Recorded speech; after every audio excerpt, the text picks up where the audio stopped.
이제 열왕기상 1장 32절 53절까지 말씀입니다.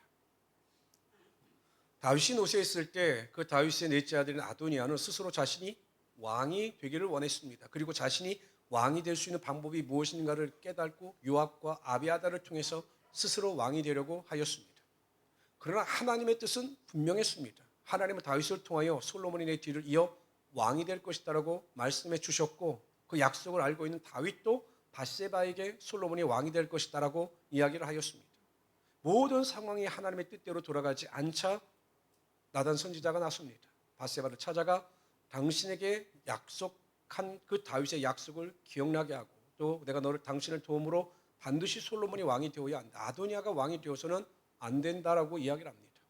하나님께서 역사하셨기 때문에 다윗은 그 소식을 듣고 솔로몬을 왕으로 세우려고 하는 그 계획을 즉각적으로 실행하기 시작합니다. 후속 조치가 오늘 말씀을 통해서 실행되어집니다. 우리 32절부터 53절까지 좀 긴데요, 좀 이게 스토리니까 우리가 재미있게 읽을 수 있습니다. 다윗 왕이 이르되 제사장 사독과 선지자 나단과 여호야다의 아들 브나야를 내 앞으로 부르라 하니 그들이 왕 앞에 이른지라.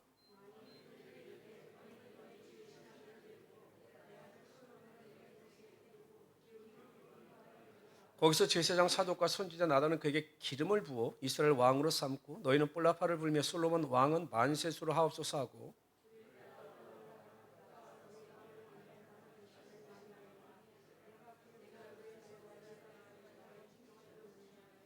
여호야다의 아들 브나야가 왕께 대답하여 이르되 아멘, 내 주 왕이요 하나님 여호와께서도 이렇게 말씀하시기를 원하오며,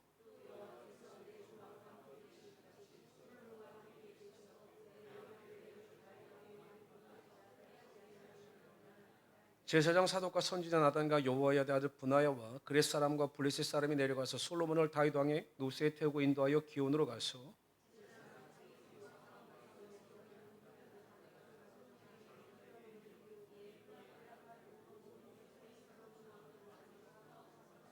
모든 백성이 그를 따라 올라와서 피리를 불며 크게 즐거워하므로 땅이 그들의 소리로 말미암아 갈라질 듯하니,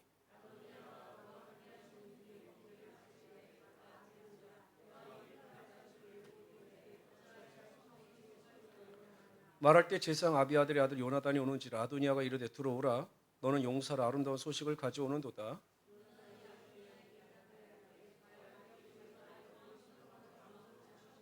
왕께서 제사장 사독과 선지자 나단과 여호야다의 아들 브나야와 그렛 사람과 블렛 사람을 솔로몬과 함께 보내셨는데 그들 무리가 왕의 노새에 솔로몬을 태우다가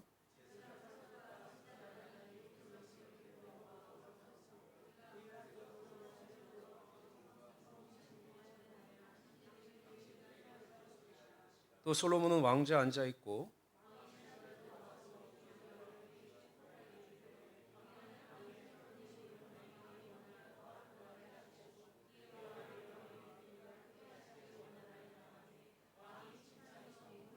또한 이르시기를 이스라엘 하나님 여호와를 찬송하리로다. 여호와께서 오늘 내 왕위에 앉을 자를 주사 내 눈으로 보게 하셨도다 하셨나이다 하니, 아도니아도 솔로몬을 두려워하여 일어나 가서 제단불을 잡으니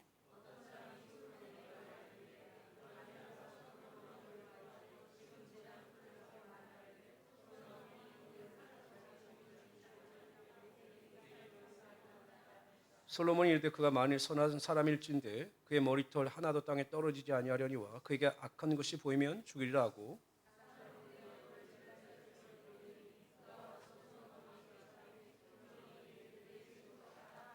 여러분 어떠십니까? 성경 말씀을 이렇게 읽으시면서 어떤 내용인지 파악이 되시죠? 되십니까? 되십니까? 된다고 가정하래. 35절을 다시 한번 읽어봅시다. 35절 같이 한번 읽어봅시다. 시작. 그를 따라 올라가라. 그가 와서 네 왕이 앉아 나를 대신하여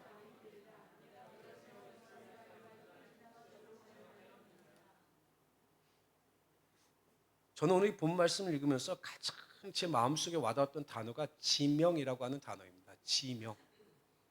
여러분 솔로몬이 왕이 될 수 있었던 이유가 무엇입니까? 솔로몬이 다윗의 뒤를 이어 왕이 될 수 있었던 이유는 한 가지입니다. 근본적으로 하나님께서 솔로몬을 지명하여 다윗의 후계자 왕으로 삼으셨기 때문입니다. 보이지 않는 하나님의 지명을 대신하여 다윗이 눈으로 보이게 말로 자기의 신하들에게 지명하여 솔로몬을 왕으로 세웠기 때문에 솔로몬이 왕이 될 수가 있었던 겁니다. 솔로몬의 노력이나 수고나 그의 능력으로 인하여 그의 왕이 된 것이 아니라 철저하게 하나님께서 그를 지명하셨기 때문에 그가 왕이 될 수가 있었던 겁니다. 베드로전서 2장 9절에 보면 구원받은 성도들의 신분에 대하여 이렇게 기록하고 있습니다. 그러나 너희는 택하신 족속이요 왕 같은 제사장들이요 거룩한 나라요 그의 소유된 백성이니 이는 너희를 어두운 데서 불러내어 그의 귀한 법의 빛에 들어가게 하시니 아름다운 덕을 선포하게 하려 하십니다. 우리가 어떤 사람이냐? 성경은 이렇게 말씀하십니다. 택하신 족속, 왕 같은 제사장, 거룩한 나라, 하나님의 소유된 백성이다라고 이야기합니다. 정말 고귀하고 아주 중한 직분과 신분을 얻게 되었습니다. 이것이 우리의 노력이나 수고나 세상 사람이 생각하는 공로나 수양에 의해서 이루어진 것이 아니라 하나님께서 우리를 하나님의 자녀로 지명하시고 불러주사 구원하심으로 말미암아 우리가 이러한 은혜와 신분을 얻게 된 것입니다. 로마서 8장 29절 30절에 보면 하나님께서 우리를 어떻게 부르시고 하나님께서 우리를 어떻게 예정하시며 하나님께서 우리를 어떻게 영화롭게 하셨는가에 대하여 이렇게 설명합니다. 하나님이 미리 아신 자들로 또한 그 아들의 형상을 본받게 하기 위하여 미리 정하셨으니 이는 그로 많은 형제 중에 맏아들이 되게 하려 하심이니라. 또 미리 정하신 그들을 또한 부르시고 부르신 그들을 또한 의롭다 하시고 의롭다 하신 그들을 또한 영화롭게 하셨느니라. 우리를 정하셨고 우리를 아셨고 그래서 우리를 부르셨고 우리를 의롭게 하셨습니다. 또한 우리를 영화롭게 하사 영원한 생명을 얻게 하여 이 세상에 그 귀한 식물을 가지고 살아가게 하여 주셨다는 거죠. 근데 여러분 놀라운 사실은요. 그럼 하나님께서 언제 우리를 정하시고 우리를 아셨느냐라는 것입니다. 우리가 이 세상에 태어났을 때 우리가 어머니 태 속에 있을 때 하나님께서 저와 여러분을 아시고 정하시고 부르신 것이 아니라는 사실입니다. 에베소 1장에 보면 제가 읽어드릴게요. 에베소 1장 4절 5절에 보면 이렇게 말씀하십니다. 곧 창세전이 언제입니까? 하나님께서 이 세상을 말씀으로 흙으로 사람을 창조하시기 전에를 이야기하는 겁니다. 이 세상의 시간을 가지고 존재하기 이전에 창세 전에 그리스도 안에서 우리를 택하셨다는 겁니다. 여러분 이게 우리가 어떠한 지식이나 이성이나 과학으로 이해가 됩니까? 아니 세상에 있기도 전에 우리라고 하는 어떤 형상이 이루어지기 전에 어머니의 태 속에 우리가 그 부모의 사랑으로 인하여 잉태되기도 전에 하나님께서는 우리를 미리 아셨다라는 겁니다. 그러면서 이렇게 말씀하십니다. 그 앞에 거룩하고 흠이 없게 하시려고 그 기쁘신 뜻대로 우리를 예정하사 예수 그리스도로 말미암아 자기의 아들들이 되게 하셨습니다. 모든 것이 신비입니다. 하나님께서 얼마나 우리를 사랑하셨으면 창세 전에 우리를 아시고 우리를 구원하시기로 작정하사 이 땅에 우리를 보내주시고 하나님의 거룩한 자녀로 백성으로 왕같은 제사장으로 삼아 주셨다는 겁니다. 어떤 분들이 이렇게 이야기합니다. 여러분 너무 인생이 힘이 들어요. 태어났는데 예수를 믿어도요 너무 인생이 고달픕니다. 살아도 사는 것 같지 않고 왜 다른 사람들은 예수를 믿으면 다 잘 되는데 나는 매일매일 고난 가운데 또 병의 문제로 인하여 이런 어려움을 당해야 할까라고 하는 회의감이 들 때가 있습니다. 그리고 가끔 예수 믿는 성도들 중에도 이런 말하는 분들이 있습니다. 그냥 안 태어났으면 좋았을 텐데. 이게 맞는 말일까요? 틀리는 말일까요? 여러분 이 세상에 여러분들이 태어났기 때문에 여러분들이 구원을 받을 수 있는 것이고 여러분들이 이 세상에 태어났기 때문에 하나님의 자녀로서 이제 우리가 이 세상에서 육신의 장막이 무너지게 되면 하나님 나라에서 영원한 생명을 누리며 하나님과 더불어 왕 같은 제사장으로서 살아갈 수 있게 되는 거예요. 왕 노릇하면서 살아갈 수 있게 된다는 것입니다. 그래서 우리가 아무리 고생을 하고 어려움을 당해도요 이 땅에 태어나서 이미 구원을 얻었기 때문에 그것보다 더 축복받은 인생은 없다는 사실입니다. 하나님께서 여러분들을 구원하시기 전에 참 이상하죠. 여러분 이 세상에 태어난 것이 우연이 아니지 않습니까? 우리 자녀가 내 자녀로 태어나려고 우리 집사람과 만나게 하시고 이게 참 그렇잖아요. 다 신비롭지만 하나님은 우리를 구원하시기 전에 창세 전부터 하나님의 주권과 섭리 가운데 우리의 영혼이 존재케 하셨고 이 땅에 태어나게 하심으로 하나님의 기쁘신 뜻을 우리를 통하여 이루어가고 계시다는 사실입니다. 근데 여러분 더 감사한 것이 있어요. 우리가 이 세상을 살아갈 때요 정말 하나님께 속한 자로서 하나님의 자녀로서 힘들고 고통과 좌절의 기간을 건너가고 있지만 그것이 결코 영원하지 않다는 사실입니다.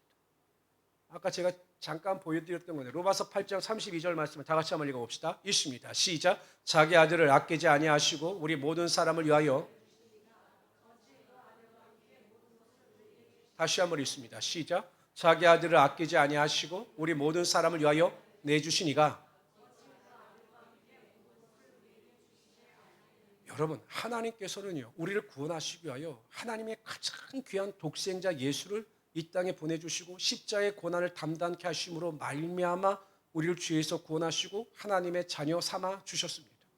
하나님께 대하여는요 그 하나님의 독생자 아들 예수보다 더 귀한 것은 없습니다.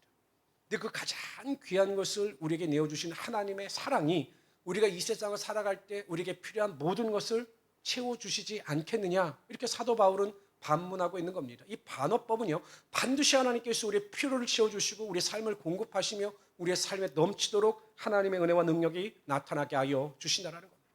우리가 이 세상을 살아갈 때 고난이 없는 인생 없습니다. 다 고난을 겪습니다. 순간순간마다 어려움을 겪게 되면 우리가 낙심하고 절망합니다. 그러나 우리가 붙잡아야 될 하나님의 말씀은, 하나님은 결국 우리에게 가장 좋은 것으로 채워주시는 하나님이 되신다는 그 약속의 말씀을 붙잡고 절망과 탄식과 포기가 아니라 하나님이 주시는 믿음의 능력을 가지고 살아갈 수 있어야 한다는 것입니다. 그래서 여러분, 항상 우리의 인생의 끝은 하나님의 축복이고 하나님의 은혜라는 사실을 분명히 인식하시면서 믿음의 은혜 가운데 승리하며 살아갈 수 있는 하나님의 귀한 성도들이 되시기를 주님의 이름으로 축원합니다. 34절 한번 읽어봅시다. 34절 있습니다. 시작. 잠깐 좀 더 크게 읽으시기를 바랍니다. 날씨도 더운데 좀 크게. 시작.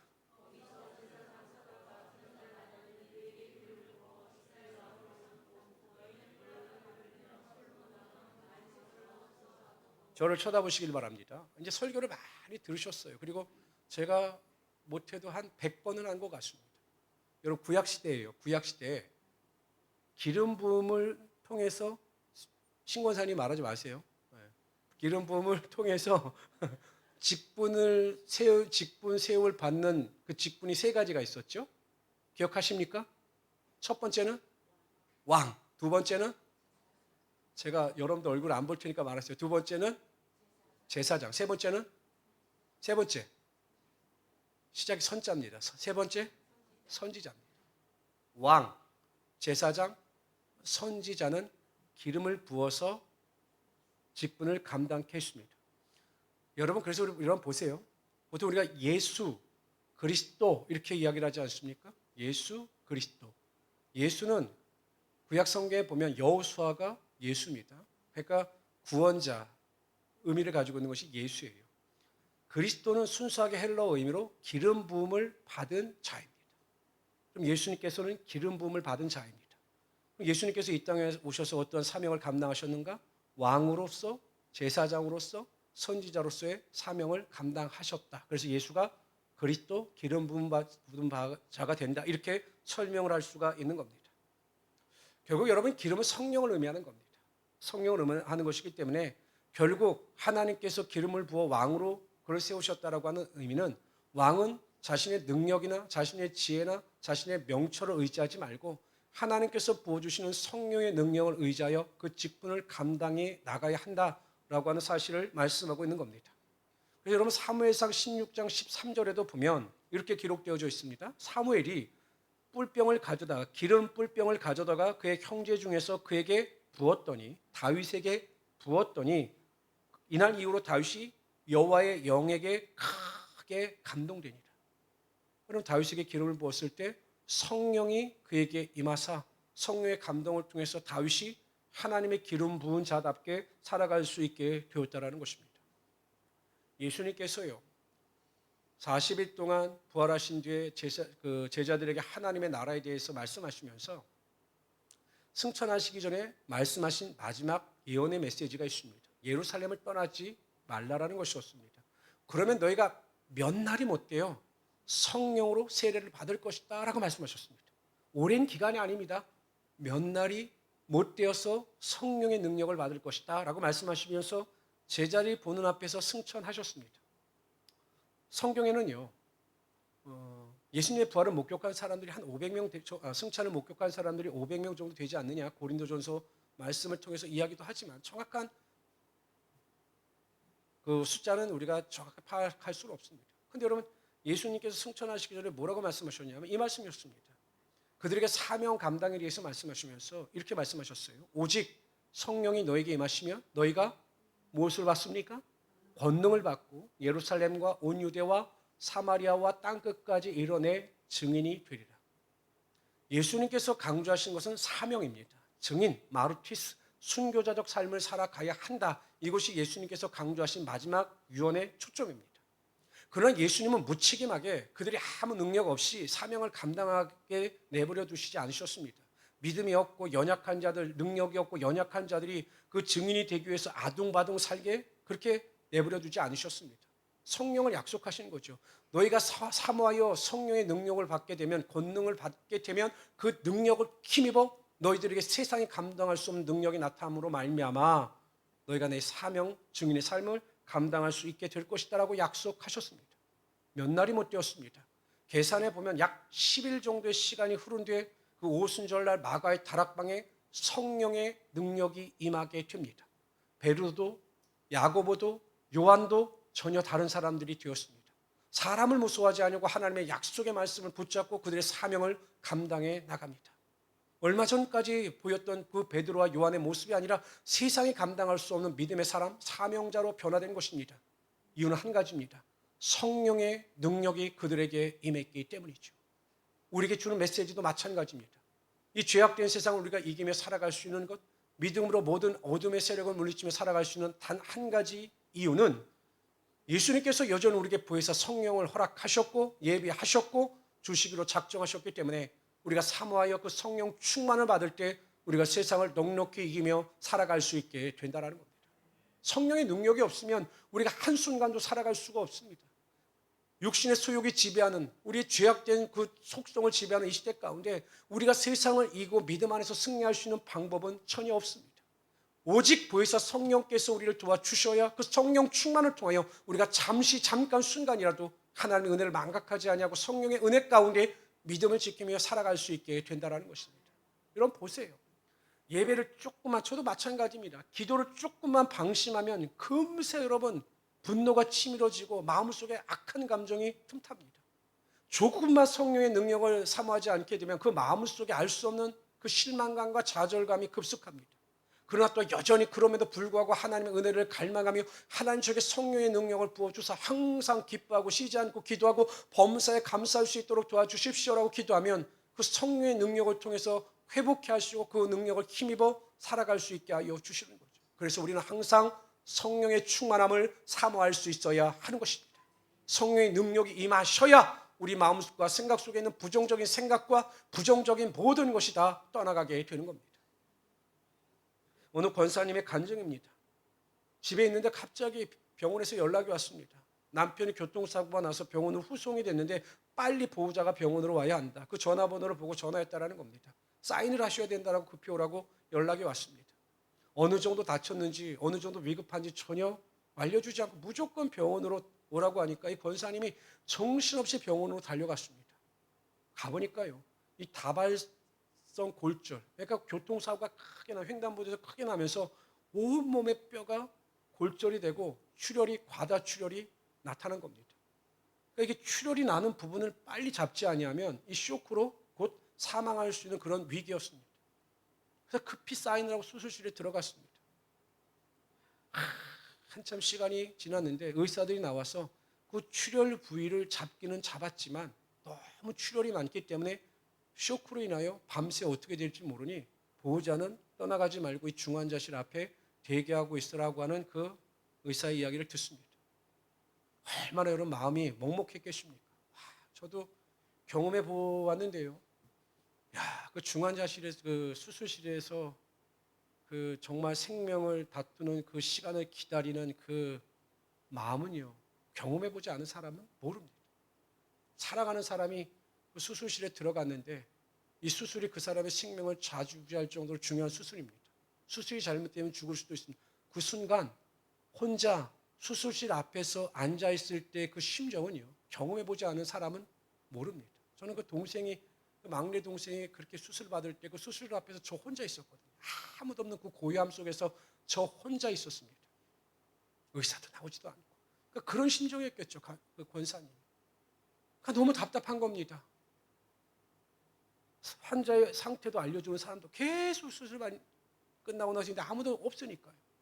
근데 그 중환자실에서 이 권사님이 할 수 있는 것은 하나뿐밖에 없었습니다. 평상시에도 계속 기도를 하시는 분이셨기 때문에 기도를 하는데 뭐 중환자실 앞이니까 또 밤이니까 뭐 어떻게 기도를 하겠습니까? 소리내서 기도 못하죠. 그러나 간절한 마음을 가지고 기도했습니다. 하나님, 제 남편을 제발 살려주세요. 저는 정말 남편 없이는 살아갈 수가 없습니다. 하나님, 제 남편을 살려주세요. 살려주세요. 계속 눈물을 흘리며 간절히 기도했습니다. 그러던 중 비몽사몽간에 하나님께서 말씀을 주셨습니다. 어떤 응답을 주시는 것이 아니라 네 남편을 살려주겠다 이렇게 말씀하시는 것이 아니라 하나님께서 그 권사님에게 말씀을 주셨습니다. 그 말씀이 로마서 8장 6절 말씀입니다. 육신의 생각은 사망이요 영의 생각은 생명과 평안입니다. 갑자기 그 말씀을 받는 순간 마음이 뜨거워졌습니다. 지금까지 가졌던 불안과 두려움과 낙심이 다 떠나가게 되고 하나님께서 주시는 그 평안과 하나님께서 주시는 그 소망이 가득하게 되었던 겁니다. 그 순간 성령의 충만함의 능력이 임했던 거죠. 성령의 생각, 영의 생각, 생명이 임한 겁니다. 하나님께서 내 남편을 반드시 살려주실 것이다라고 하는 그 믿음의 소망이 움트기 시작했습니다. 그 마음속에 있던 불안과 두려움이 떠나가게 되고 하나님께서 모든 것을 이루어 주실 거라고 하는 확신이 생겼습니다. 그래서 그 기도가 살려주세요라고 하는 기도가 아니라 하나님 감사합니다라고 하는 기도로 바뀌게 되었습니다. 그리고 한 달이 되어서 남편은 퇴원을 하게 되었고 생명도 여전히 건강한 모습을 가지고 살아가게 되었다라고 하는 간증을 하셨던 거죠. 참 불안과 두려움의 시대를 우리가 살아갑니다. 지금처럼 불안과 두려움이 엄습했던 시대는 없습니다. 얼마 전에도 보니까 지금 현재 우리나라 청년 실업률이 엄청나다고 이야기합니다. 곳곳에서 경제가 무너지고 있고 세계 정세는 어둡고 무엇 하나 긍정적이고 소망적인 이야기는 들리지는 않습니다. 여전히 현실의 삶을 살아가는 우리 성도들의 삶도 버겁습니다. 그러나 그럼에도 불구하고 우리에게는 성령께서 계시다는 사실을 잊지 마시기를 바랍니다. 우리의 눈에 보이는 환경의 어려움과 절망의 환경이 성령 충만하여질 때 그 환경을 통해서 역사하시는 하나님의 손길을 더 크게 우리가 바라봄으로 말미암아 하나님의 놀라운 역사와 능력을 체험하며 살아갈 수 있게 되는 것입니다. 저는 항상 행복한 우리 순복음교회 성도님들은 성령 충만한 자들이 되시기를 바랍니다. 항상 기도하실 때마다 이런 방언의 은사와 능력을 사모하셔서 성령의 충만함을 쫓아 믿음 안에서 승리하며 살아갈 수 있는 귀한 성도들이 되시기를 주님의 이름으로 축원합니다. 이제는 여러분 제가 지난번에도 이야기했듯이 세계 교회 규모나 크기가 바뀝니다. 예전에는 뭐 세계 10대 교회 하면 한국 교회가 꼭 두세 개, 뭐 4개, 많게는 이렇게까지 들어갔는데요. 이제는 세계 10대 교회 중에 한국 교회는 여의도 순복음교회를 제외하면 한 교회도 없습니다. 대부분의 큰 대규모의 교회들이 어디서 나오냐? 아프리카, 인도, 뭐 파키스탄 이런 데서 나와요. 그러니까 여러분 정말 성령의 능력이 사모하는 자들에게 지금도 살아 역사하심으로 말미암아 그 고난과 고통 가운데 살아가는 자들에게 하나님의 소망을 주신다는 겁니다. 아프리카 땅에서, 인도 땅에서 무슨 희망이 있었겠습니까? 그러나 성령의 능력이 임할 때 그들이 소망을 가지고 기도함으로 더 많은 기독교인들이 주님 앞으로 나오게 되는 것이고 꿈꾸지 못했던 부흥의 능력이 그 험악한 땅들 가운데 일어나게 되는 것입니다. 저는 그렇기 때문에 이 시대에도 우리가 하나님 나라에 대한 소망이 있다고 생각을 합니다. 안 된다라고 하는 부정적인 생각보다는 우리가 다시 성령 안에서 성령 충만하여 하나님의 영광을 위하여 살아갈 때 다시 한번 우리의 영혼이 살아날 것이고 한국교회가 살아날 것이고 또 우리 교회도 살아날 것이라고 저는 확신합니다. 저는 오늘 밤에도 우리 모든 성도님들이 성령 충만을 사모하셔서 하나님의 영광을 위하여 살아갈 수 있는 하나님의 귀한 성도들이 되시기를 주님의 이름으로 축원합니다. 간절히 성령 충만을 위하여 사모할 수 있는 여러분들이 되시기를 바랍니다. 기도합시다. 조시 하나님, 오늘도 우리가 주님 앞에 나와